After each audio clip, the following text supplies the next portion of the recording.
Hello there! A nice abrupt beginning because this video is being recorded live. Hello there, my name is Chris. I run a channel called Comic Tropes in addition to this channel, Pros and Cons. And it's got enough of a following that a lot of times viewers ask if they can send me their comics. And the answer is yes, absolutely. It's really exciting to get to see what people are making themselves. It's not something, that I can always come across in a comic book store. So it's always exciting to see different types of comics because I know that there's always passion behind self-published comics. I've got a stack today of stuff that people have submitted. And if that's something that you watching this stream have interest in, I've got the P.O. box that you can send something to in the description below. There's also, I'll just show that to the camera, P.O. box 5834 Kent, Washington 98064. You can always send a comic there. There are a bunch of folks in the live chat, so we'll see if anybody has any, nice reactions.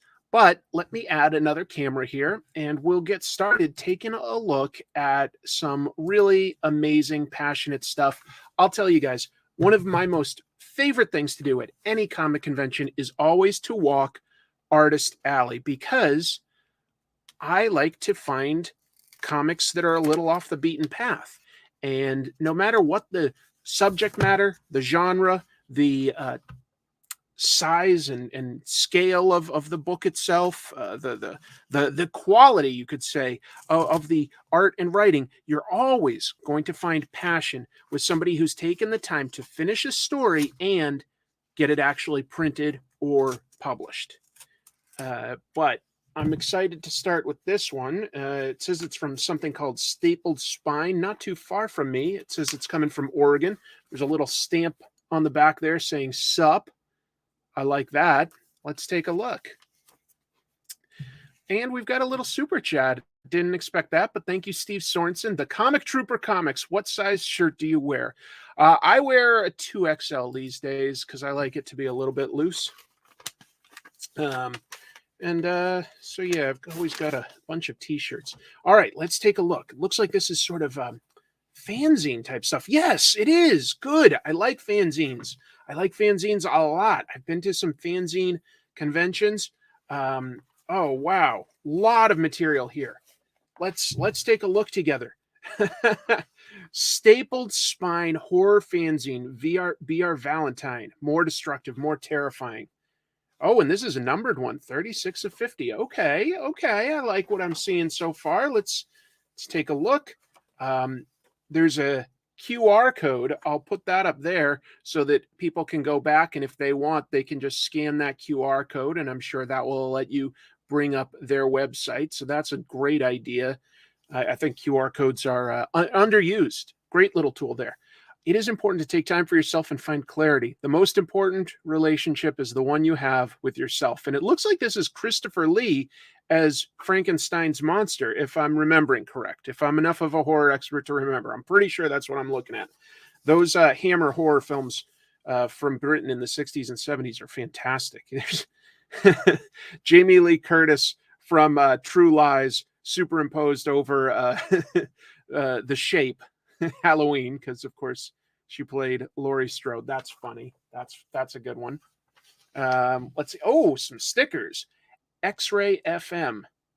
So they must have a show. And batshitcrazyapparel.com. Fair enough. A lot of, and more stickers for Stapled Spine. Let's get to the actual stuff, right? Oh, look at this. Frankenstein's Comic Swap. March 25th it was. That's really cool. Lloyd Center Mall, MAUL. That's good. All right. So what do we have here for Stapled Spine? We've got issues 16 and 17. There's the $6 Million Man with Bigfoot. And I think that was played by Andre the Giant. Let's see. Oh, Dog Soldiers is such an underrated horror movie. It's probably my favorite werewolf film. So they're talking about cryptids there. Yep, they've got a weekly radio show in Oregon. That's so cool. This is the first I have heard of it. I will admit that, but I'm excited. Bigfoot comic here mentioned. Yep, they talk about that by IDW back in 2005. Richard Corbin did some of the art. Steve Niles and Rob Zombie writing.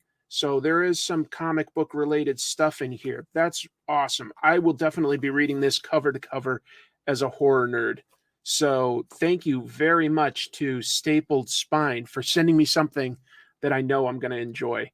List of horror conventions in... Oh, wait, no, not horror conventions. Excuse me. Haunted Halloween places in Oregon area and reviews of them. Good idea. Good idea.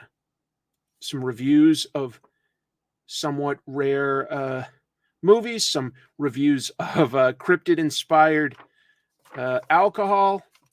Damn, that is awesome. Hey, look at that. Some art by Robert Crumb. Robert Crumb drawing Sasquatch.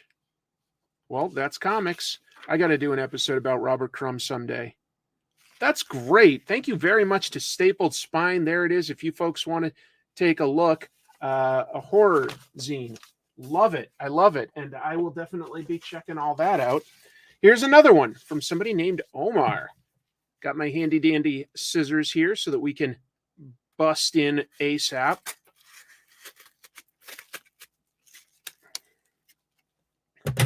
Let's see. Ted Cassidy was the second bionic Bigfoot. Okay. Oh, yep. Last time I did one of these 3 months ago, Arsnoff sent one. I did read it, but I'm bad at remembering names. You'll have to remind me the name. But I think I still have my comics from last viewer submission over here, Arsnoff. All right, what is this? This is unique. Let's take a close look here. Truth Serum, it says. Truth Serum. This is a comic, and it's obviously fairly worn. Duck saying thank you for not feeding us bread. Fan art to put at the end of the episode if you make a video about the artist that he's talking about. Dost thou think that the men of the cave and of the scriptures could be deemed more wondrous than any of our messages? Wow. Very cool artwork. Very cool. So Truth Serum. Oh, this was just to support it. Got it. Okay, so I don't think that this person made this comic necessarily. Let's see. Slave Labor Graphics published this back in 2002. 2002. Interesting. What is this? It's a black and white. Huh. I'm trying to get a sense of what this is as I flip through. Let you guys see it. Oh, Demon's Core. I definitely took a look at that, Arsnoff. Very fun. Thank you. Steve Sorensen is saying in the chat that he's surprised I haven't done Robert Crumb yet. Well, there is an excellent documentary about him out there, first of all. So, what do you add to that? Second, he's a bit of a problematic creator in some aspects. So it's a little bit more of a sensitive topic to cover for a mainstream audience. Huh. Well, it definitely involves some sort of like a superhero in the real world. Very introspective comic. I'm looking forward to reading this. Jonathan Adams from Jamaica Plain, Massachusetts. No kidding. I grew up a little south of that area, so I definitely know that area. All right. Hey, thank you so much to Omar for sending me this Truth Serum. This definitely looks like a very unique comic. I am looking forward to inspecting it. That's very thoughtful of you. Just sincerely appreciate it. Thank you for helping me discover something new.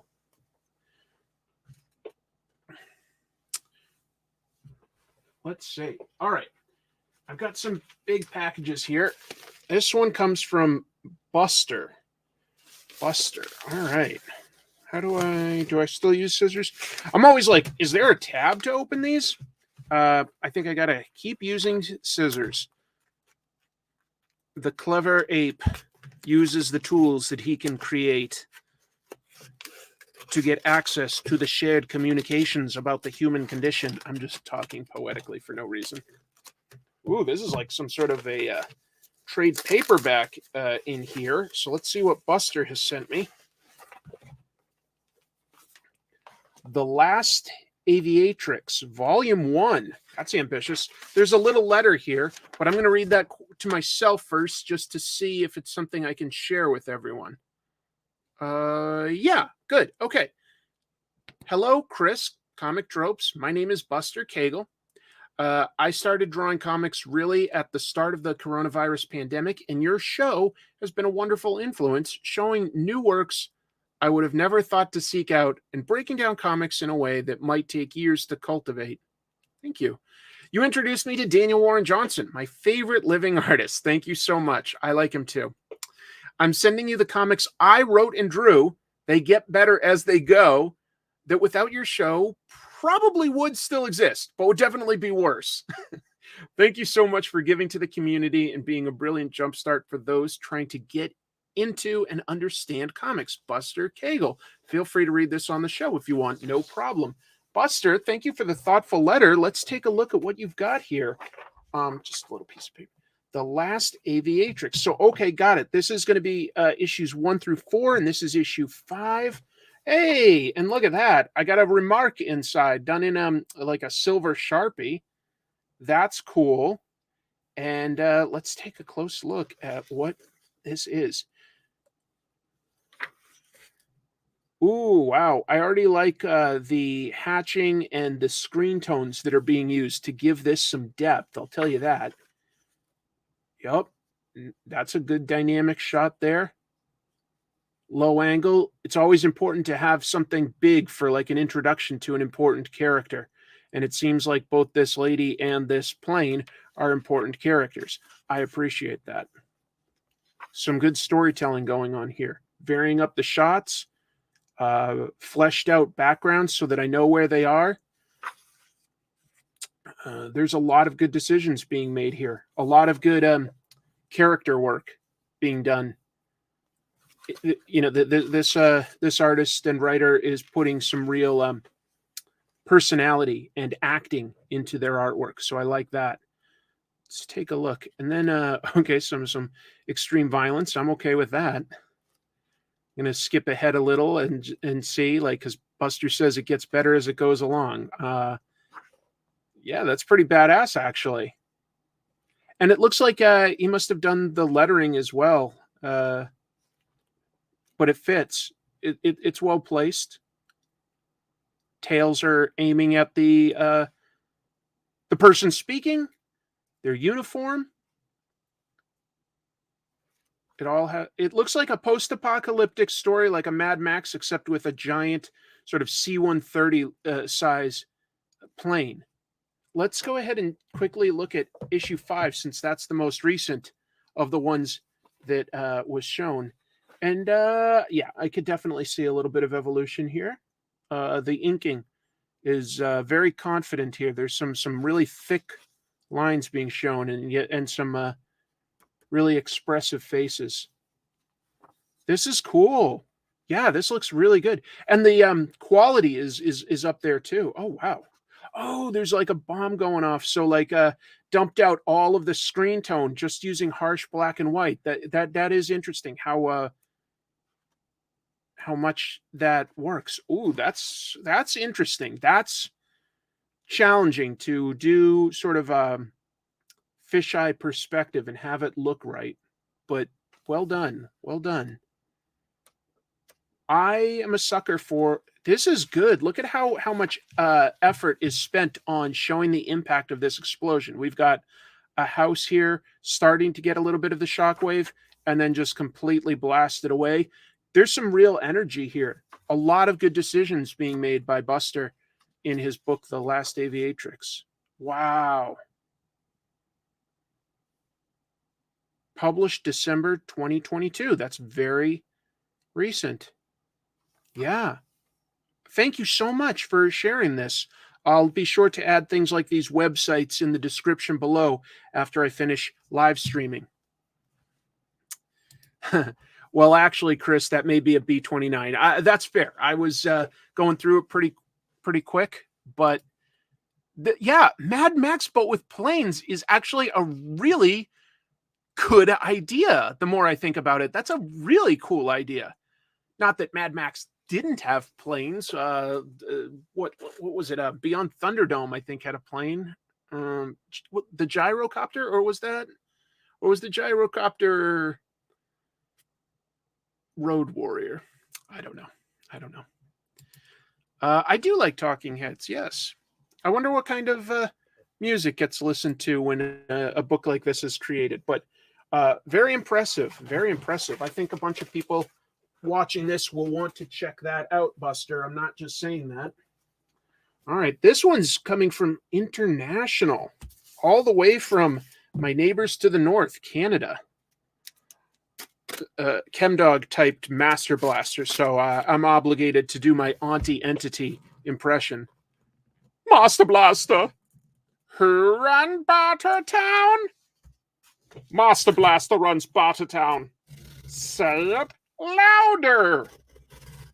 Master Blaster runs Barter Town.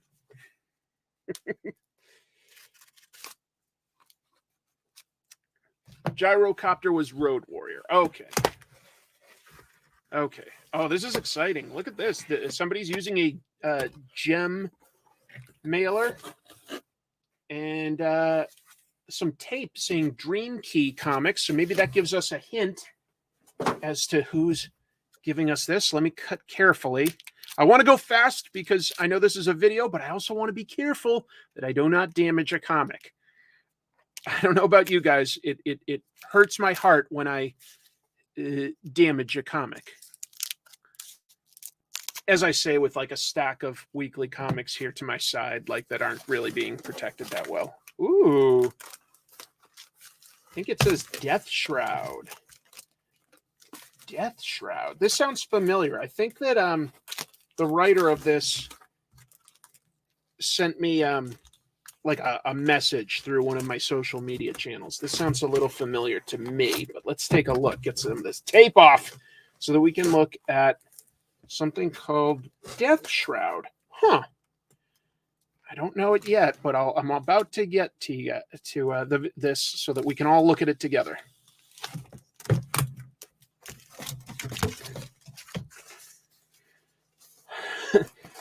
First impression, looks sort of 90s-esque to me, and I don't say that as a bad thing. This art reminds me of modern artists like Ryan Stegman, who I think were influenced by some of the image creators. I would guess that might be the case with this. Oh, wow. Okay, so this is this is very well protected, but we've got a trade paperback here, so bear with me as I get into this.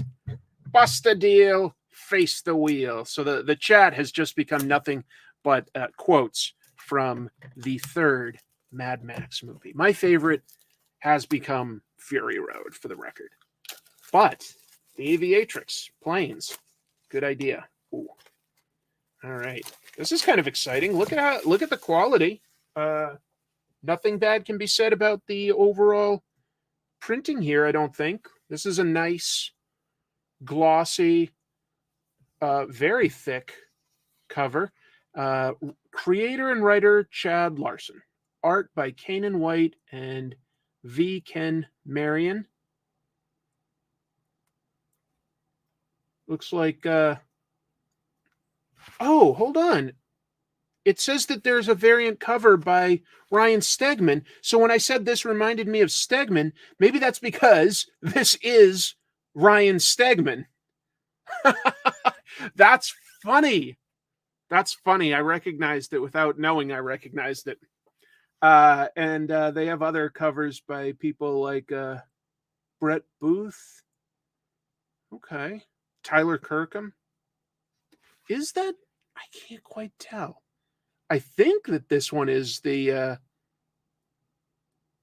Yeah, I'm pretty sure that's Ryan Stegman. I don't recognize the signature necessarily, but anyway. So what do we got here? Yeah, solid art. Actually, surprisingly good inking on this. The rendering on like the faces and stuff. Professional coloring. What's the story here? Just got to flip through and get a sense of it. All right, it definitely has stuff to do with the supernatural. You know, and a soldier. So we're a little bit in Spawn-esque territory, but that's okay.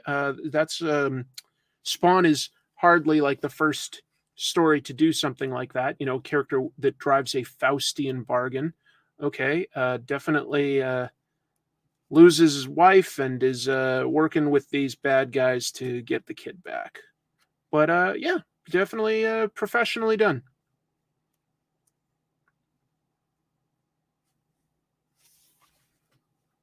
That's all in chapter 1. That's impressive. Oh, okay, yeah. The artist definitely is different in number 2. That reminds me of guys like Tyler Kirkham and stuff like that. But that's good. Much brighter because these are dark pages. These are dark pages. Well, I'm gonna have to read that. You know, I'm pretty sure that this is Ryan Stegman. I read his stuff in Venom. I don't have his signature memorized, but this is the signature, and that looks kind of like a Stegosaurus, which I would guess is something that Ryan would do. That's, yeah. I think I got it right the first time. Thanks for sending this, Chad Larson. Death Shroud. Interesting. I'll find the link and include that in the description below.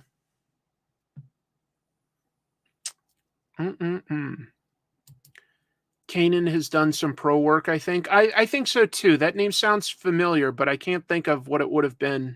Just sounds familiar. Love the presentation. Good, good.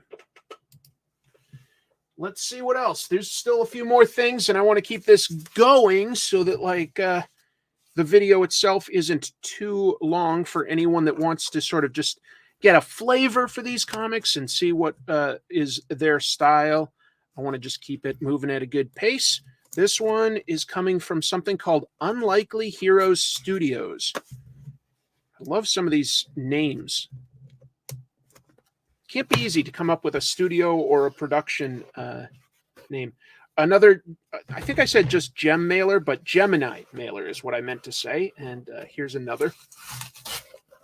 Very nice, very protective of. Ooh, wow. All right. Miss Medusa, world's most terrifying living creature. That is a beautiful cover, if you ask me. That is really eye-catching. Nice and up close, yet a little bit of personality. Let's see, second one here, a little more of a painted style. We've got some imps. There's something to be said for the overall composition here. Retro in a beautiful way. Oh, wow, and this one has like a bookmark that's like chromed out. That's pretty cool. That's pretty cool. All right, let's open this. This is also great quality. Unlikely Heroes, $5.99. That's totally fair for a self-published level book or small press. Age 16 plus. Okay. So we'll just keep that in mind here.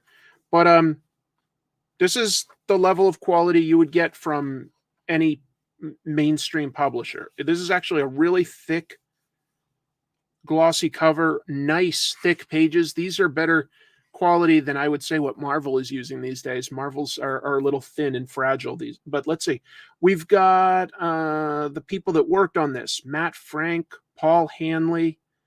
Okay. So I'm just seeing because they use like carnival terminology for them, intimating what they are doing on the comic itself. So I think that Matt Frank wrote it, Paul Hanley illustrated it, Rob Coloma colored it, Matt Kreutzer lettered it. and some artistic flourishes by John Kutzer. Okay. So we're going to 1963 Oklahoma. Miss Medusa's Monstrous Menagerie. Yeah, I love the idea of carnival life. Not like I love the idea of living that life, but as a subculture, I find it utterly fascinating to think that that is still something that goes on to these days. These sort of like makeshift families that travel the country, tricking rubes out of their quarters and dollars for their games, setting up all sorts of interesting sideshows and small rides. But this has actual monsters running a carnival. So that's a cool idea. And we've got our viewpoint character of this little lady getting introduced to the whole team and seeing what's happening behind the scenes. All right. And she's going to be their publicist, this lady. It's well done. It's well done. I think that the idea of seeing things from a bunch of outsiders' point of view trying to run a carnival is good. And then they've got a big problem right by the end of issue 1. Their gigantic atomic ants are rampaging. That's going to take a good publicist to spin. Very cool. And then they've got like a description of some of the animals, or not animals, cryptids, would we call them? When there's things like centaurs, trolls, were-owl, griffin, goblin, dwarf, imp, minotaur. Welcome to the enchanted world. Circus fans, this 1963 season marks our 6th edition of Miss Medusa's Monstrous Menagerie. My agents have scoured the world to bring you a whole new bestiary full of strange creatures our world have to offer. All right. Kudos. Miss Medusa's world's most terrifying living creature. It's Miss Medusa's Monstrous Menagerie. I'm impressed. I'm impressed quite a bit. Unlikely Heroes Studio. Very professional. That will be fun to read. That will absolutely be a blast. I'm positive. Cryptids or creatures are the best word for them. Okay. Hello? Oh, look at this. Jamilin says, I have that Miss Medusa issue. It was a lot of fun. Very nice to see. Very nice. That's exciting to know that this stuff is getting out there into the world. I don't know where this one came from. Cut here, cut carefully. Okay. Cut here and cut carefully. Let's carefully open this new package. This is me cutting carefully. Don't get mad if my technique isn't perfect. I didn't go to school to be a scissor cutter. I went to school to be a paper man. I'm cutting carefully on the sides. Cutting carefully. I might only need to cut one side, and then I might be able to slide the comics out. Let's see. Yeah, I think I can get it out from here. There we go. There we go. Yes, got it. Got it. Great success. That's pretty. That's really well rendered. Hold on a little. Oh, yeah. Okay. No, this is fair to share. This is where you can see this person's work. Thimble Winter on Webtoon and Tapas. And you could follow on Instagram and Letterboxd. Joshua_Millistrator, Fenrir Dog Dad. But I'll have that on the screen for a minute. And let's take a look at Thimble Winter. That looks like, yeah. So, this means a bit of a Norse influenced idea here. My grandmother was from Sweden, so I grew up, she was always telling me about Swedish mythology, trolls and Odin and stuff like that. I learned about that stuff before I ever saw a Thor comic. Oh, and this one's numbered. I love it. Done on Webtoon Canvas. Great. That's a great creator platform, it looks like. It's certainly growing. Thimble Winter. Ooh, epic. Epic stuff with all sorts of Vikings battling beasts. And that looks like Fenris, the gigantic wolf, coughing up. Yeah, like the warriors that he's eaten. We've got, I guess, Odin's crows. We've got the Midgard serpent. Yeah, that's definitely Hunin and Munin, Odin's crows, so that's cool. Well, this will be fun. I like riffs on Norse mythology. Very cool. It's the actual mythology is, a lot of us just hear some of the characters reinterpreted as superheroes through Thor, but the actual mythology is a lot weirder and messier, but it's cool. This is great. I can definitely see a lot of passion here. There's a lot of action, and it looks like we're following things from Fenrir's point of view. Wow. Good job using such a large amount of space for something like that. That's great. So this is a webtoon, and on Tapas. That platform is huge, folks. There's a huge potential audience there. So, and then let's see, this person printed it at Comics Wellspring, a division of Greco Publishing. Printing. Okay. That's new to me. But what was the creator's name? Is it at the front? Oh, yeah. Okay. Art and story by Joshua Miller. Lettering by Angela Marini Miller. Best guess? Relatives or partners? Best guess? Thank you for purchasing this comic. Please consider sharing it with friends or supporting the works via Patreon. To continue the story, read online at thimblewinter.com. Well, I bet that this is a bunch of people's speed, right? Crazy mythology stuff. Oh, okay. Fair. Yes, they're ravens, not crows. Straight up Fenrir in the unbreakable thread on the cover. Yeah, the unbreakable thread. I don't remember the unbreakable thread, but somebody out there knows more than me, which is very nice. Hola. Lots of great comics today. It seems like it. This is a really, really strong batch. Very interesting. I like what I'm seeing here. Thimble Winter 1 and 2, and there's obviously more to read regularly online. So kudos to somebody being so passionate about reinterpreting this mythology.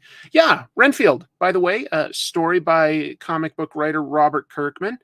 Screenplay by really great TV writer until now, Ryan Ridley. You probably know his work best from Rick and Morty, where he was like a writer and producer for the first 3 seasons. He also worked on Community, a bunch of shows. Really, really funny guy. Yeah, so it's got some comic book cred to it with that Robert Kirkman story and production.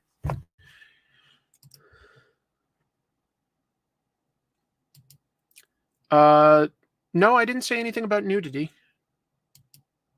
Unless you consider, I mean, you can't even say that Fenrir is naked because he's got the unbreakable thread around him. That wolf is clothed. I call that a clothed wolf. A wolf in Norse clothing is what I call that. All right, we've got 2 more here. This one's a little lighter than the others, but that's okay. Isaac Stone has sent us something. Let's take a look. People are saying that is the thread that the gods used to bind Fenrir. Look, all I know is the Hulk punched him over a waterfall in Ragnarok.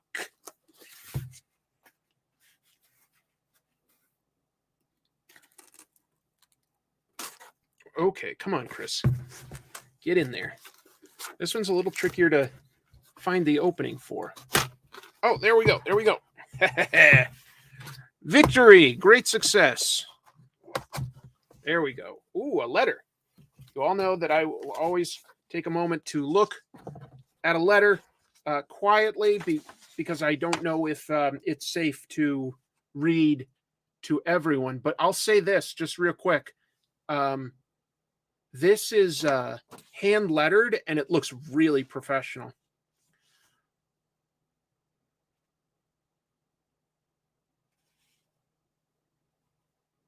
Oh, that's so cool.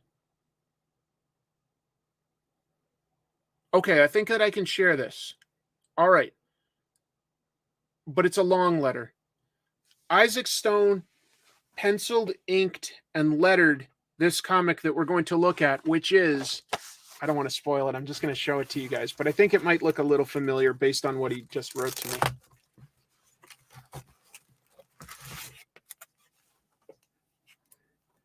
Teenage Mutant Ninja Turtles Amnesiacs. Whatever happened to Casey Jones? It's a bootleg comic, folks.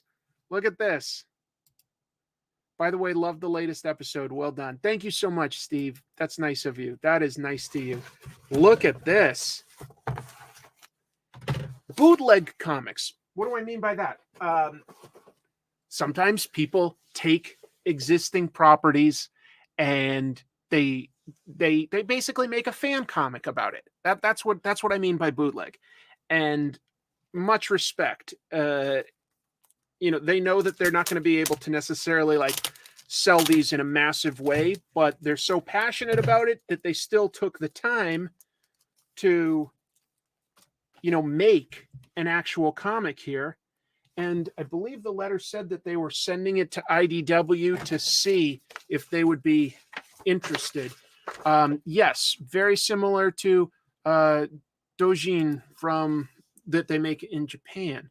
Hopefully IDW will publish this series when we get all 3 issues done. But I'm not going to wait for the go-ahead from Viacom. I got to make hay while the sun shines. So they're working on the second issue of 3 or 4. I met a guy who collected fake TMNT's #1 at a con. All right. Dude, this is awesome. I am a massive Ninja Turtles fan. To Chris, best regards. This book is dedicated to Kevin Eastman and Peter Laird. Yo. Oh, man. Folks, look at that. If you've read the original Eastman and Laird Ninja Turtles, this art would definitely... It feels like somebody that would have worked at Mirage Studios for those guys. It's not exactly the way that they would draw it, but it's of a kind. It definitely feels like that, down to like the sort of detail noodling that they're doing and bit of a grayscale and stuff like that. The way they've lettered it with like the sort of scratchy balloons and stuff like that. And it looks like it all mostly has to do with Casey Jones. Casey Jones, he got caught in an explosion and he's recovering. Yo, I can't wait to read this. This is, for people that don't know, Ninja Turtles was a very early discovery for me when I discovered comic book stores. I gotten into a little bit of comics that I could get at the spinner racks at the convenience store that was local to me. And I wanted to find some back issues. So, yeah. Comiket, all about that Dojin, and is a bucket list con. I would also love to go to Comiket in Tokyo. That would be huge. Maybe someday. Comiket is a convention expressly for stuff like this, like bootleg comics, Dojin comics. Wow, that is fun. I don't care that like people don't have the rights to this. I mean, if they're like trying to infringe massively and make a huge profit, sure, then we're running into issues. But if you're doing it because you feel like you've got a good idea and you just want to share it, I don't see the crime there. This looks like it's very, very faithful to the tone and style of early self-published, basically, Ninja Turtles. And then the last few pages have a little bit of a breakdown of how they're making the first page, which is beautiful. That's great extra content. Oh, very cool. And then a process for this pinup. Well, I can't wait to read that. Amnesiacs by Isaac Stone. That's totally my speed. So thank you, Isaac. Huge Ninja Turtles fan here. Huge. Wow. This is some incredible stuff that we're getting in. This is the last box of comics. Aw. Let me highlight that. Cara Bear Comics says, I'm not happy that I can't take advantage of the upcoming free comic book day. No comic shops in town anymore. I'm really sorry to hear that. Whenever I'm free, I love to go to a couple comic book stores, mostly just to sort of partake in the sales and see the cosplay or whatever kind of special activities that store has put together. So that's coming up very soon. If you don't know, it's always the first Saturday in May. I also won't get to participate because I have to work that day. Yeah, I still got a job to make sure I'm paying the bills, so I don't get to go to Free Comic Book Day either, Cara Bear. I hope that many of you do get to participate. I think it can be a really fun event, and maybe you can take somebody that is a lapsed comic reader or has never read comics before. Maybe you can convince them to go. Let them take a couple of the free comics or buy a back issue of something they've heard of. I think it's a really good idea. All right, did I get this? I think I got this. Come on. Oh, this is big. Huh. Okay, didn't expect that. What's in here? Bear with me, I have to dig a little. All right, I feel some comics in here, or at least something that's wrapped in comic book scale. I'm hoping not to get these plastic peanuts everywhere on my desk here. I'll clean those up in a little bit. Still got some stuff to. Wow. Okay. We've got a lot of protection here.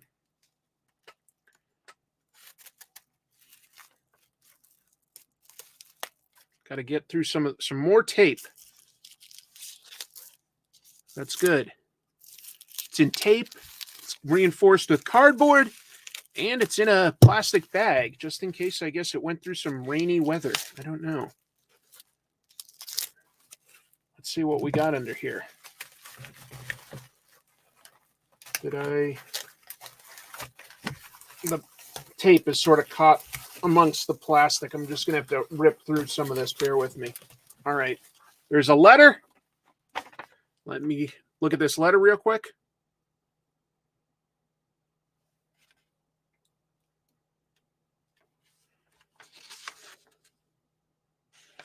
Okay, there are two comics in here. These come from Austin. I'm trying to read the last name. Hold on. It's just signed. You know what? We'll probably see the credits in here. I don't want to guess at your name from the signature, Austin. Let's take a quick look here. And I've got a log line for each of them. That'll help us understand. But Austin writes a kind letter say about certain specific episodes that I've made on my Comic Tropes channel. That's lovely. So we've got Without Rhyme or Reason. And then we have A Fistful of Ink? No. I don't know. And then, okay, sorry, that one confused me slightly. And this is like sort of a first draft, but like Austin has made edits to this. This is called Viva la Villain King. So here's the log line for this one. We'll start with this. Gunpowder and blood continue their deadly dance in the post-apocalyptic American West, where Taylor Rosdahl will go to the greatest of lengths to stay alive and continue her mission of scouting the newly emerging towns and trade. She'll have to deal with all sorts of trouble if she isn't the cause of any herself.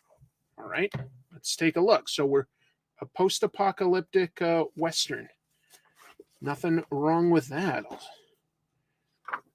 Very nice quality here. The paper itself is gorgeous. The resolution is fantastic.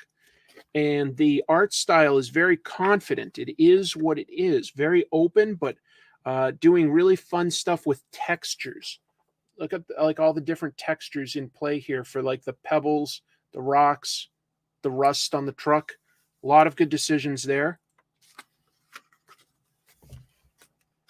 Just going to go through this a little more quickly.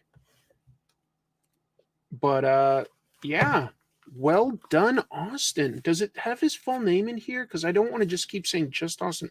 Oh, written and drawn by Austin Shane Wellner. Music by Hannah Wellner. Oh, so we saw like that there was some music playing across these pages. That's apparently an original composition. That's very clever. Very clever.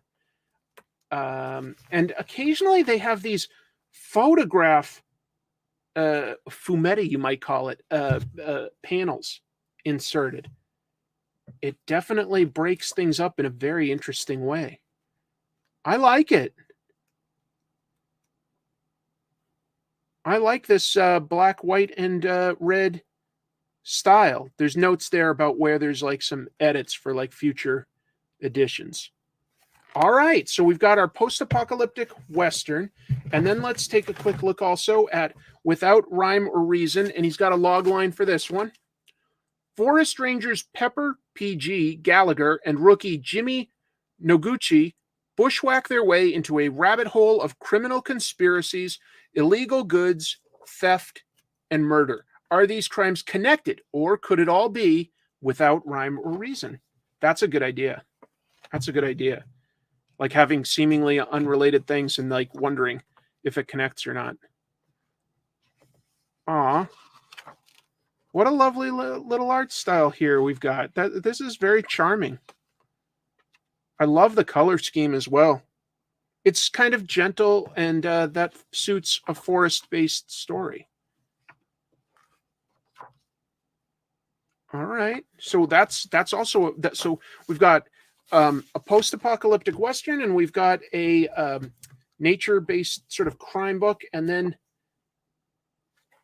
this one is A Fistful of VLVK. Oh, Viva la Villain King. Got it. This is all concept art for that post-apocalyptic Western one. That's creative. So this person, Austin Wellner, put a lot of thought into what kind of influences he was going to use to make this. Very clever. Austin, thank you so much for sending that in. Thank you, everyone, for sending in those comics. Incredibly thoughtful. Thank you for the letters. I will definitely keep close hold of those letters. And I'm looking forward to reading these books. If you out there have created a comic and you want me to do something like this, I know it isn't quite the same as like being able to do, and I'm sorry, I don't have the time to do a full episode breaking down and reviewing each of these comics. So that's just something I don't have time for. But I'm happy to at least do an unboxing, give my impressions, put a plug for like, whatever kind of either social media or website that you have in the description below. So I'll be going back to add that. And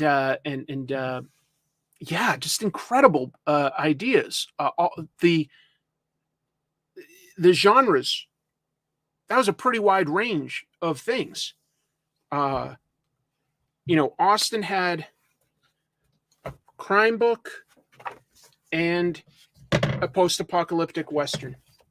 We got a bootleg Ninja Turtles book focusing on supporting character Casey Jones. We have a reimagining of Norse mythology following Fenrir, the giant wolf.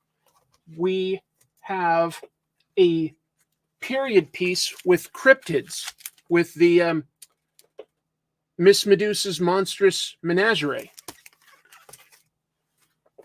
We have more supernatural superhero fair with Death Shroud.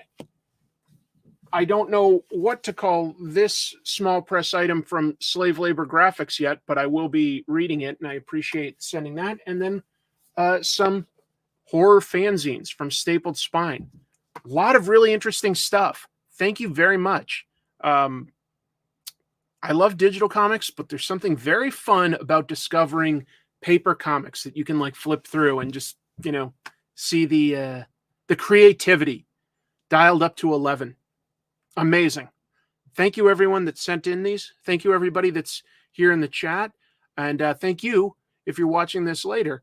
Would love to hear your thoughts on these books or your experiences going to small press conventions or walking Artist Alley. That stuff's all really, really cool.